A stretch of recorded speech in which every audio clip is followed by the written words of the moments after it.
I was throwing away 7 years over one stupid comment. That everyone says things they don't mean when they are venting. That I was being cruel by disappearing and ignoring her. I just sat there letting her words wash over me without penetrating.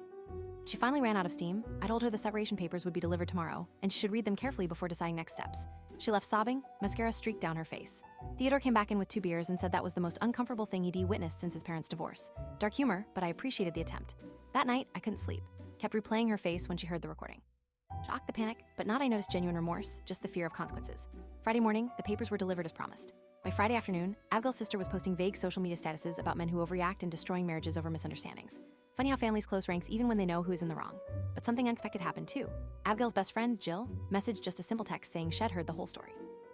Including what Abigail had actually said, and she was sorry I was going through this. Said Shed known Abigail since college and had seen her make similarly cutting remarks about others. Said Shed tried to talk to Abigail about it before, but got shut down.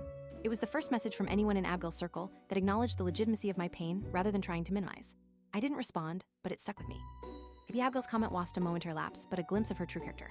Maybe he had been missing or ignoring red flags for years. The weekend passed quietly. Theodore had a date, so I had the house to myself. Ordered pizza, watched a sci-fi series Abigail had always refused to watch with, and tried not to think about the fact that in another life, another timeline. I'd be at home with my wife celebrating our monthly pizza and movie night tradition. Monday night, Abigail texted just 2 words, I'm sorry. First genuine apology in 17 days. No excuses attached, no demands to talk, just those 2 words. I didn't respond, but I thought about it longer than I should have. Monday morning, day 18 of this new reality, I woke up to find Abigail sitting in her car outside Theodore's house, just sitting there watching the door. Theodore spotted her first and pointed her out through the kitchen window. I called her, asked what she was doing. Said she just needed to see me to know I was really okay. Said she wouldn't approach the house or make a scene, just needed visual confirmation. It was both concerning and oddly touching. I told her to go home, that this wasn't helping either of us. She asked if I'd read her message. I said yes. She asked if I believed she was sorry. I said I didn't know. Then she asked the question I'd been dreading. Are you filing for divorce? I told her the truth. I hadn't decided yet. She stayed in her car for another hour before finally driving away. Theodore suggested changing the locks on my house just in case.